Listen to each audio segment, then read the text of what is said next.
When it comes to the best vlogging camera, I think Apple's just released it. And it's not even a camera, it's a phone.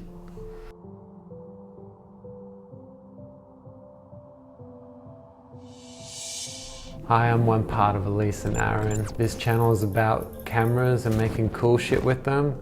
Hope you love our vlogs too. So I've been looking for a second camera to buy for Elise.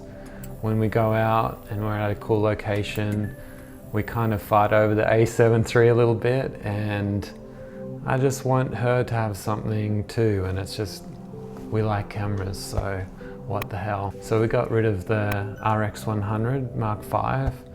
It was just a pain, such a short battery life, the dynamic range wasn't good, there was distortion at 24mm, but it did have a nice 1.8 aperture.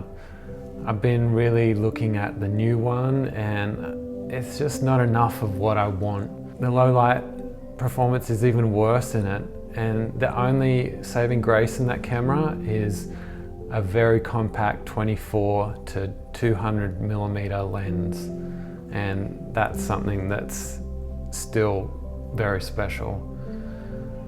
Outside of that, the Sony A7 III just does everything better, except when it comes to looking at yourself in a selfie screen and portability. I did think about the Sony 6400, but the A7 III just does everything better, except it doesn't have a flip screen, but it's still kind of big, still kind of heavy with the similar type lenses. So Elise is actually quite good at composition, but she isn't so good at the technical stuff. And I think these new iPhones and the new Android releases that do have 3 lenses on them, they got a wide angle lens, I'm not sure exactly what it translates to, but like 11mm to 50mm or something like that. These new phones that they're coming out, that's what should be in these point and shoots, these good point and shoots that should be getting my money, but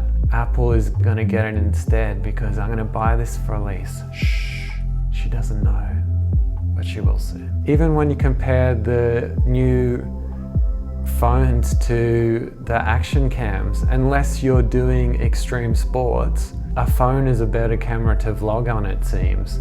The sensors are the same size, the image stabilization is getting as good, and the new iPhone can be submerged in under 4 meters of water. I mean, that's the only time we use our GoPro 7 is when we're going in the water. The Insta360 Go is one thing that interests me though, and we may get that because it's small and you don't look like a Red Bull drinking extreme sport athlete, and you can just stealthy put it on your shirt. So if you want to get like this interaction with someone at a shop, it's pretty cool for that.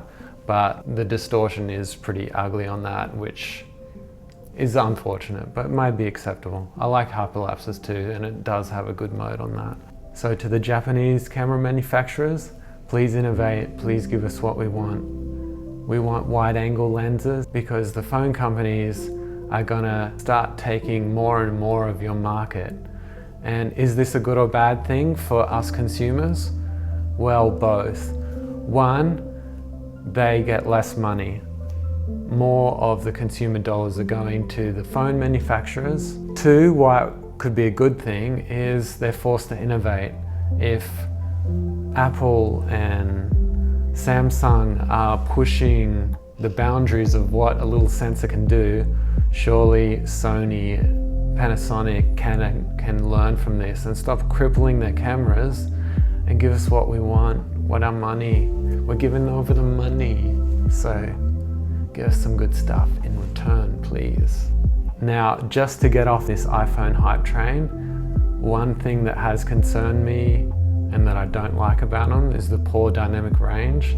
When I first got the iPhone 10, I was so disappointed. The blacks look so crushed and just really kind of cheap looking. They have said that it is improved on this. Unless I can see it in Final Cut Pro, I'm not convinced. And if not, we'll see what we can do with it in Final Cut Pro. After saying all this, It doesn't really matter what you use. Go out and take pictures, go out and make films, make vlogs. It doesn't really matter what you use. Your creative mind matters the most. And with that, you'll make any hardware you have work. Please subscribe if you haven't already. Comment, what do you think about the new iPhone and the new Android cameras? Do you think they're going to take over the point and shoot market? Do you think that whole system is dead now, or do you think there's more life in it? And am I wrong? Thanks for watching this video, and please click on our next video we upload. Bye now.